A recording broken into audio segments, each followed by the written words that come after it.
Hello friends, I'm Alexis and welcome to another reading vlog. So this reading vlog is actually going to have a theme, and that's going to be Greek mythology retellings. I was looking at my TBR shelf and I realized I have accumulated a lot of them and not read a single one this year. So we need to fix that because Greek mythology is like a really big interest of mine. I don't know, I just find it super fascinating. So I thought it was time to knock some off of the TBR shelf. To start off, let's talk about our TBR. We have Atalanta by Jennifer Saint. I read the other Jennifer Saints that came before this one. Really enjoyed all of them. So excited for this one. I think I'm behind. I think another one has come out since then. But this is a retelling of the myth of Atalanta, who before this book came out, I didn't know about, but she was a Greek hero. She hung out with the Argonauts and she went on the quest with Jason to get the Golden Fleece. As you can tell by my bookmark, I did start just a little bit of this. I am on part 2, about 70 pages in, and I'm enjoying it so far. So when she was a baby, she was basically left in the wild. Yeah, she was left on the mountainside to die. And she was actually found by a mother bear who had like bear cubs and adopted and like nursed back to health, raised, all that by a bear. So already she's like this super cool badass. And then the goddess Artemis actually finds her and decides to take her in as like one of her followers. She kind of protects her as long as she promises to abide by Artemis's rules that you have to stay a maiden. You can't get married because that's Artemis's whole thing. But she actually gets kind of chosen by Artemis that she is going to join the journey of the Argonauts, who is this famous group of Greek heroes. Heracles, Jason is in there, a few other ones that I'm not remembering their names, but they're basically like well known for being these heroes. They go around, they slay monsters, they get magical items in the Greek world, and right now they are on the quest to find the Golden Fleece. So she's gonna join their voyage and help them get it. I read this last night, so I'm just refreshing myself. Okay, yeah, so she has made her way to join the ship, and she just met the first crew member. She's like well known as being like having superhuman strength. Like she actually ended up fighting and killing 2 centaurs who were trying to assault her in the middle of the woods, which, oh my God, this story is literally, as a woman, would you rather be in the woods with a bear or a man? Because Atalanta chose the bear. The bear raised her, and then she comes across 2 men in the woods.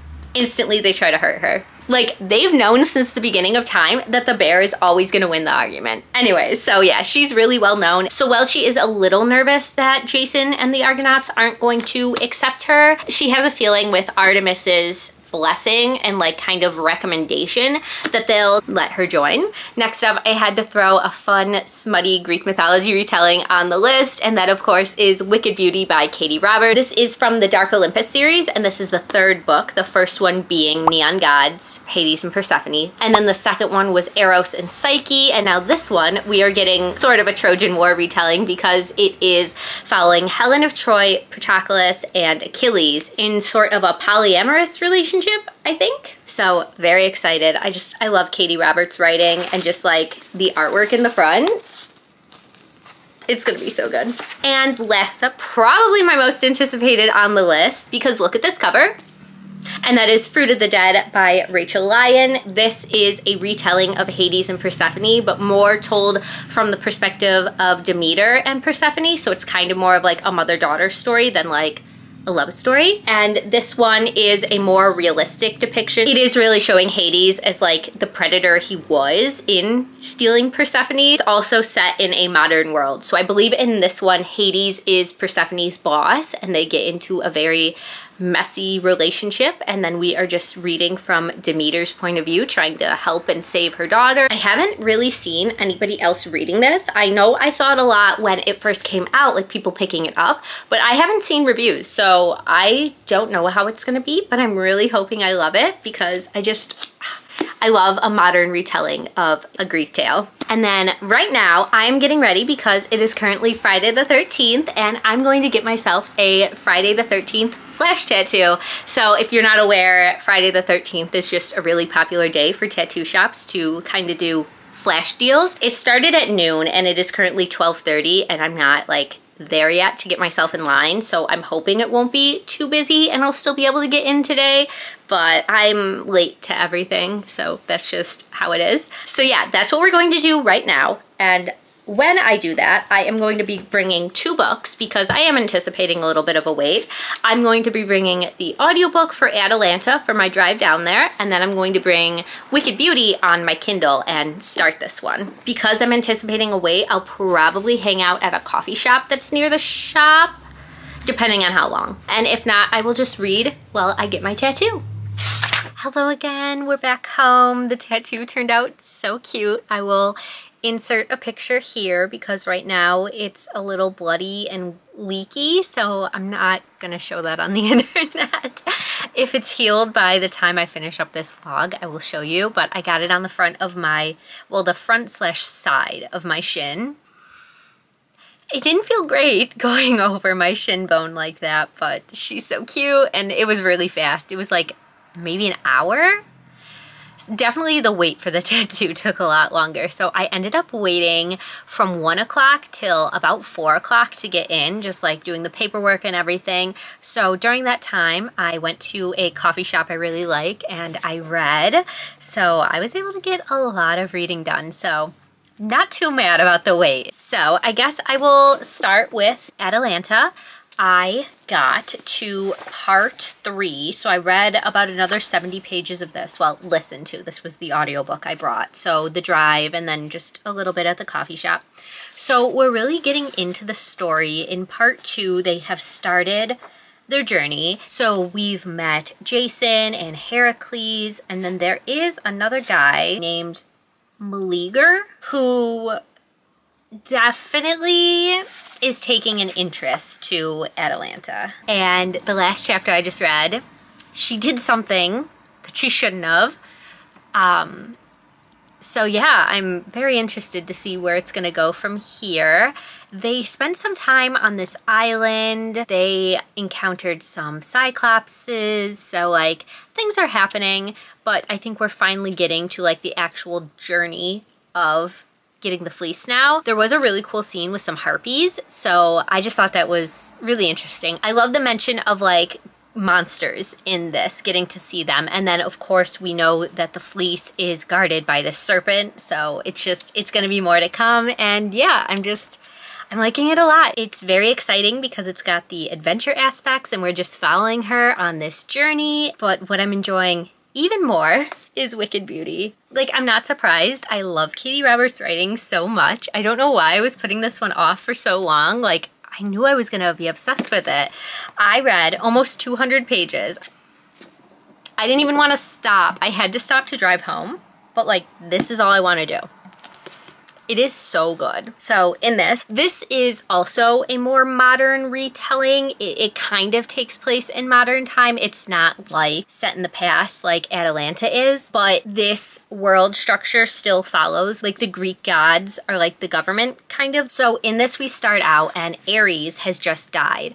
So they are looking for a new person to take over the Ares position. So they're sort of like elected officials a little bit. It's usually passed down by like marriage or children. So I guess it's more like a royal family. But anyways, the difference with Ares is to get his position, it can be anybody. You just have to compete and win these trials. So we start off and we have 3 perspectives of this. We are following Helen of Troy, Achilles, and Patroclus, and we're flipping between their perspectives. So in the beginning, we're at this big party and they're announcing that the trials to become Ares are going to start. So if you would like to sign up, put your name in, whatever. And then the current Zeus announces, and Helen wasn't aware of this, that whoever wins the trials to become Ares will also win the hand of Helen in marriage. And right away, she sat down with that. She doesn't want to just be a prize, so she decides to enter herself in the running to become Ares. So we're getting this headstrong woman that just knows she doesn't want to be just a wife and doesn't want to be a prize to win, which, loving that.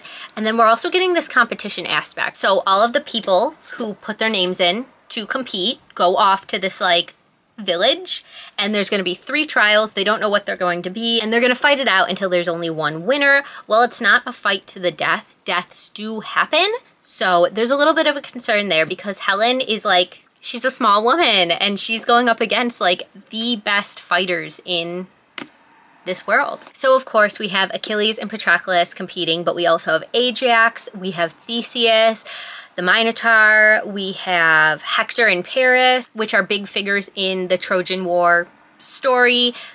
Oh, and we also have Atalanta, which is so cool for her to pop up in this one as well. And also cool that a woman is competing to be Ares, like I know Helen is. And then in this, Achilles and Patroclus are lovers and have been for years, but they are in an open relationship. So the sexual tension between them and Helen is so real. She has made it very clear that she doesn't want to marry either of them, but she finds them very attractive and would like to have some fun. And listening to their internal thoughts of them like trying to stay away from Helen, but like they can't, is just so good.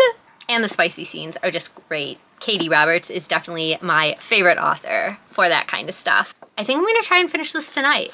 I don't have anything else planned. I should probably film a video I've been thinking of doing, so that shouldn't take too long. And then yeah, we'll jump right back into this. And then we'll definitely be finishing Atalanta soon too, but I'm gonna keep going with the audio for that one and read this one physically. So yeah, that's the plan for tonight, and I will talk to you in a little bit.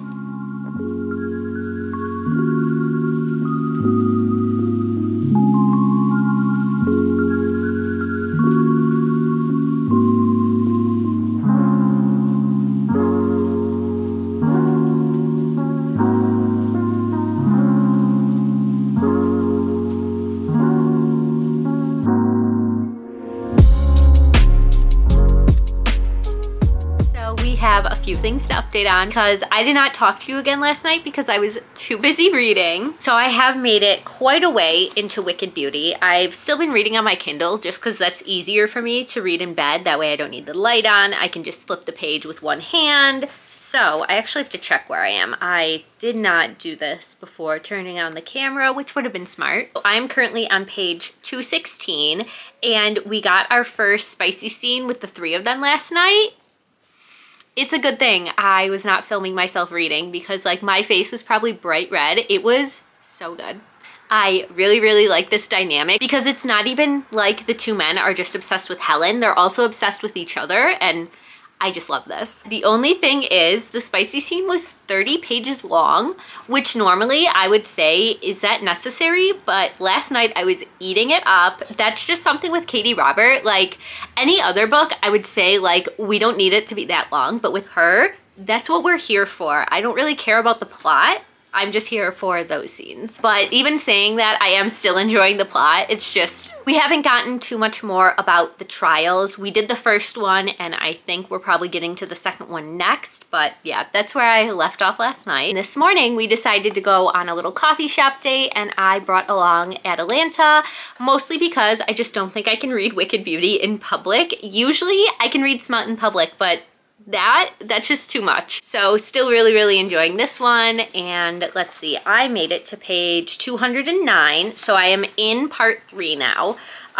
We met Medea, who is just one of my favorite figures in Greek mythology ever. I don't remember the name of the play, but that Greek tragedy that is set around what happens to Medea and Jason after this is like my favorite of all time. I took a Greek mythology class in college and we read all of the tragedies. So I was really excited to see her. I kind of forgot how her and Jason met. So we get their meeting in this, and then they go to visit Circe, who I love Circe too. All of the like witchy women in Greek mythology are my favorites to read about. So we're still following them, and they're still getting into trouble. I'm still really loving all of the like monsters that our people are fighting in this. So there were these, I don't remember what we called them, just bulls. There were these bulls that could breathe fire that Jason had to tame in order to do something. There was mention of the eagle that eats Prometheus's liver every day.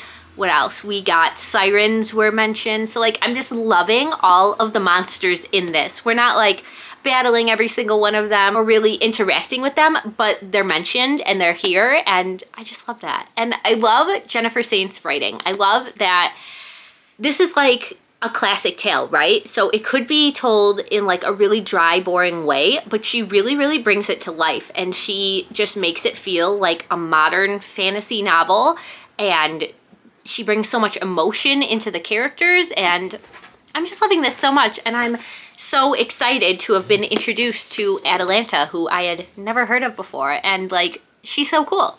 So gonna keep going with this one. I'm probably gonna continue with this one right now because I'm pretty close to the end. Yeah, this one is like a total of 300 pages and I'm at 208 right now. So I could definitely finish this one pretty soon. So I think I'm just going to read as much as this as I can, try and finish it. And then I don't really have too much else going on. Of course, it's a weekend, so I could always clean up the house, which I try to do every weekend. But besides that, I'm really just gonna spend the day reading.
Really bad at vlogging this weekend, but we're gonna do better tomorrow, I promise. Yeah, today was just so busy. I literally got home. I left the house at noon today and I just got home and it's 9 p.m. So yeah, that's a lot for me. I never leave the house anymore. So okay, let's recap what has happened since I last talked to you yesterday early afternoon. So first up, we finished Atalanta by Jennifer Saint, and I really like this one. Okay, so I was talking to you about this yesterday.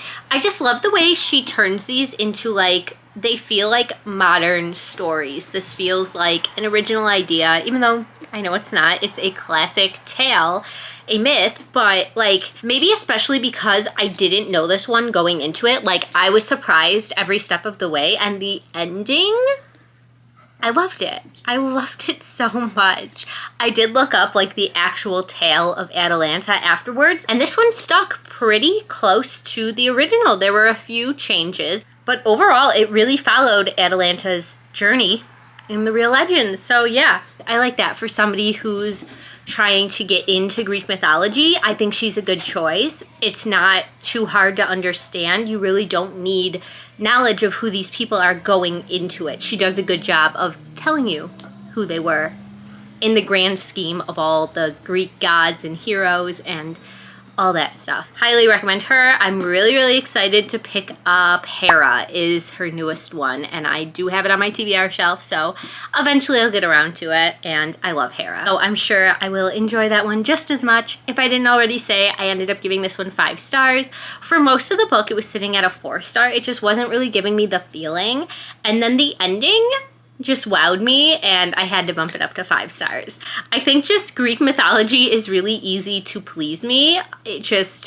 I love how weird it gets sometimes, and this one definitely got weird, so yes. Then, moving on to the next book, I finished Wicked Beauty this morning. I was listening to the audiobook while getting ready for my day, and I really love this one too. This is another 5-star book. So Katie Robert is an example of an author who does not stick to the original source material. So as far as I know, I've never heard of a legend where Helen of Troy gets with Achilles and Patroclus. Could be wrong. It wasn't all spicy, but it also furthered the plot that we've been getting from the last 2 books, everything going on with like the political system and the ruling families and all that stuff. So I liked that it kind of continued the series. So I'm sure you could read this without reading the other ones if you're just in it for the smut. But if you're in it for the actual story of what's happening in this world, like, I think it's good. I really like it, and I'm excited to just continue and see what's going on. I think this one is my second favorite in the series. Neon Gods is just forever gonna be my top, and then this one, and then I can't remember what the second one was called, but that was Eros and Psyche's story. It was good, but yeah, this one I liked more, and I really liked all of the characters. I really liked the hard exteriors where like they didn't want to show their emotions, but then behind closed doors they were like cinnamon rolls with each other, and it was just so good. It was so good.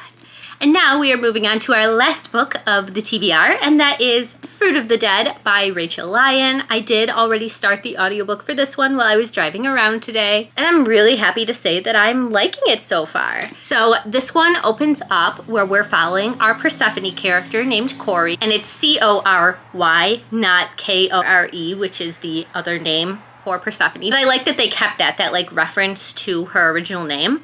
So we're following her, and she is a summer camp counselor. And on the very last night, the kids are doing a performance for the parents. A little boy starts crying. He comforts her, and later that night, the father comes up to her to thank her for being so great to the son, and he invites her to go to a diner with them. And just right away, I'm loving the dynamic between Cory and the father, who I'm assuming is our Hades character. What was his name? Rollo. His name is Rollo. So he's very charismatic. He's just very convincing. Like right away she's like, well, I don't know this man. I don't know if I should really go off with him. And he just kind of convinces her with the help of the cute kids to go get dinner with them. And you can definitely like, you can see the red flags. He's very manipulative in the way he talks to her, and just like kind of gets her to open up and talk about things that she probably wasn't comfortable talking about, just her relationship with her mother and her father, and just like most classic tellings of the Persephone and Demeter story. Demeter is a little controlling of Persephone, doesn't really let her do anything that she wants to, treats her as a child. And in this, Cory just turned 18, and she's just kind of lost, doesn't really know what she wants to do. She didn't get into any colleges, so she's just sort of looking for a job at this point. So Rollo offers her to be his live-in nanny for the rest of the summer until the kids go to school. And he was like, right away, like, you can't tell your mother about it. You have to sign an NDA because I'm a very important person. He's like a CEO or something, like very, very rich. And he shows off how rich he is. He like leaves a huge tip for the waitress. Like he's very much flaunting his money. And he's doing everything he can to get Cory to agree to this. Like he's making it seem like the offer's not gonna last. Like, you have to tell me right now if you're in to be the nanny. He's not gonna let her go think about it. It's just very manipulating.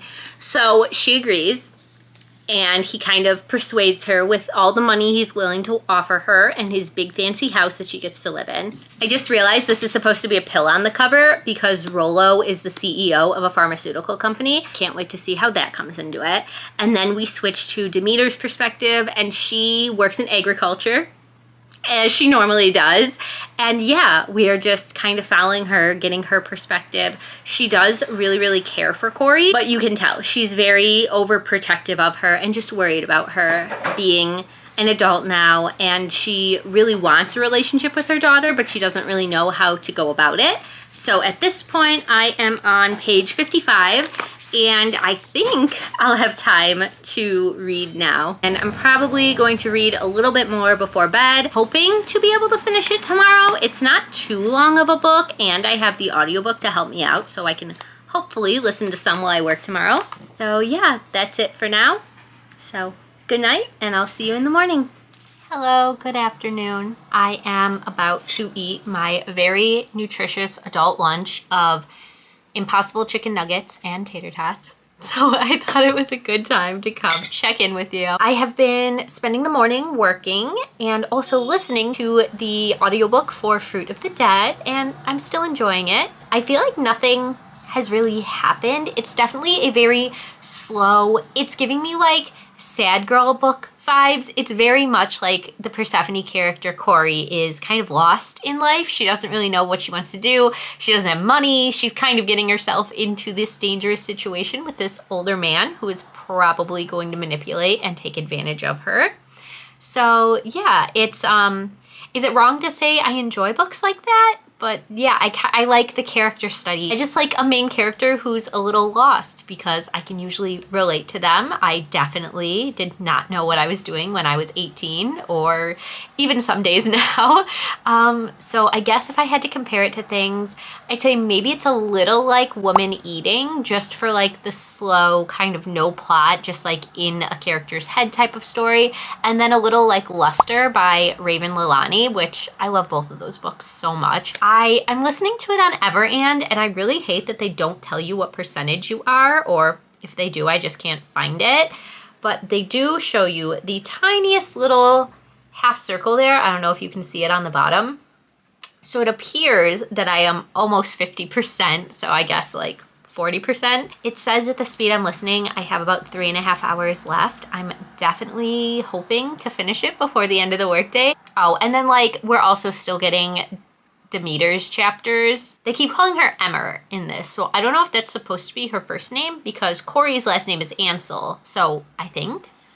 But yeah, that's not really a first name. They could have just called her Demeter, but whatever. I'm definitely enjoying Corey's chapters more, but I'm not like disliking Emmer's chapters. They're fine. So I'm gonna eat my lunch now, and if I have any more thoughts, I will talk to you then.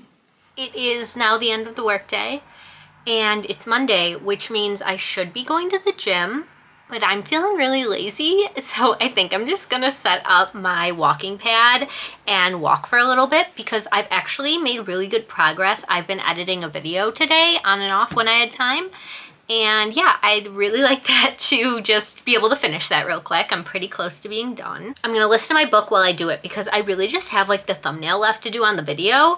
So that'll be easy to listen to the audiobook while doing. And I guess I should check in with you on the book. I have just over an hour left. I have an hour and 9 minutes left, but I just like checked the book because I wanted to see where I was in the actual book. I'm still enjoying it, maybe less so. The mother, Emmer, is just really, really getting on my nerves. Like, it's just a little too unbelievable. The length she is going to find her daughter, which I get why we're doing it, but to me it's just coming off really, really annoying. And again, I'm not a mother, so maybe people with children would feel differently, but this woman is getting herself into so much trouble trying to track down her daughter. Like, she's making a public fool of herself. Her job is basically over, all because her 18-year-old daughter, who she has talked to on the phone, like, she sort of knows where she is. She doesn't know the exact geographical location of where she is, but she knows she's taken this babysitting job and she can't really be in contact with her because she doesn't have service where they are. It's not like her daughter disappeared without a trace. It's not like she thinks she's dead or was kidnapped. Like, her daughter has made it very clear to her that she doesn't want to come home and she doesn't really want contact with her mother, at least not the type of contact the mother wants.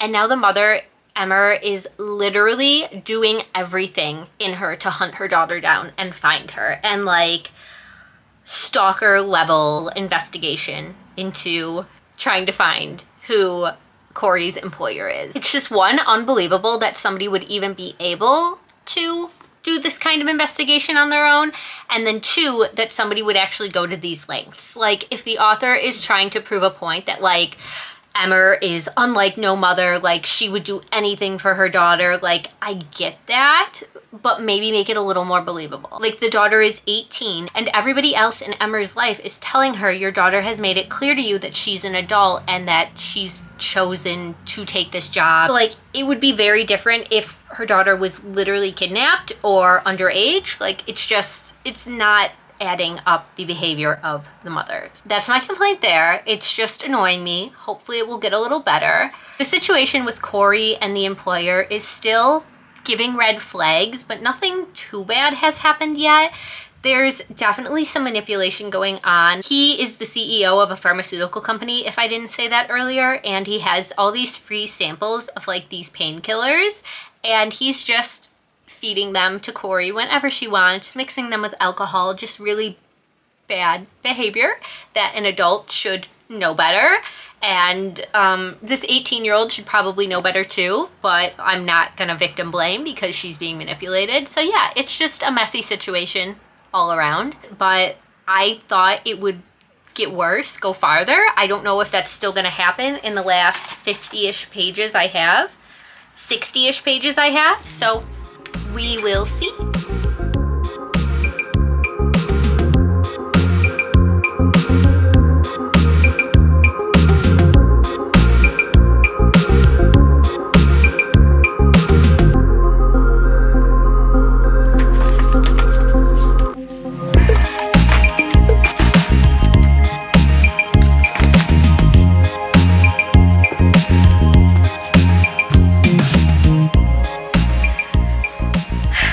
I finished my walk, I finished my thumbnail, and I finished this book.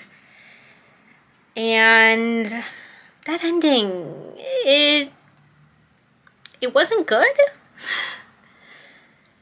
I don't know how else to put it, but I really didn't like it. So, forget everything I was just saying about the employer not being that bad yet. He went there. Chapter 11 had an on-page SA scene and then an on-page self-harm scene. So just be aware going into it. Maybe skip those scenes if you need to. And yeah, I mean, I guess I see why they were in there to really show how bad things got. But then the very next chapter just didn't make sense. It did not make sense to the way the character of Corey was written this whole time, of wanting to be more independent and not wanting to be so controlled by her mother. I guess we can look at it as she went out and had those experiences and now she wants to go home and feel safe again. But if that's how we're supposed to take it, what was that last line? Why are we leaving it kind of open and ambiguous to maybe she'll go back? It feels like it just wrapped up too quickly. I don't think we got enough character growth. I don't think Corey hit enough of a rock bottom to the point where she was ready to change. Because to me, the very last paragraph shows that Corey is the same person. She's going to keep making the same mistakes. So it just doesn't really make sense that she would go so easily back to Emmer. And I think the chapters of Emmer searching for her should have been cut. I did not like them at all. It made me really, really dislike the character. And I don't think we were supposed to. I think we were supposed to sympathize with a mother trying to find and protect her daughter. And I wanted to. It's just, she was really annoying. And everything we were hearing from Corey was that she didn't want to be so controlled by her mother. So it just, that's disappointing. I really, really wanted to love this. I was really liking the vibes in the beginning. I love this cover. It's one of my favorite statues from Greek mythology. It's actually Hades pulling Persephone down into the underworld. You probably knew that. So yeah, I'm feeling kind of conflicted about this one now, which for books like that, I tend to just go with a 3-star rating because I'm not really sure how to feel. There were parts that I really liked, and then the ending just really ruined it for me, so it definitely dropped the rating. Sorry to leave you on such a disappointing read, but at least we got 2 other 5 stars out of it. Thank you so much for hanging out with me these last few days and helping me get down my physical TBR of Greek mythology retellings a little bit. If you would like to leave me a comment, I think our emoji of the day should be an apple because Aphrodite's golden apples were mentioned in 2 of the stories, and then this one being Fruit of the Dead. And I don't think there's a pomegranate emoji. As always, I hope you read a good book today, and I will see you soon in my next one. Bye.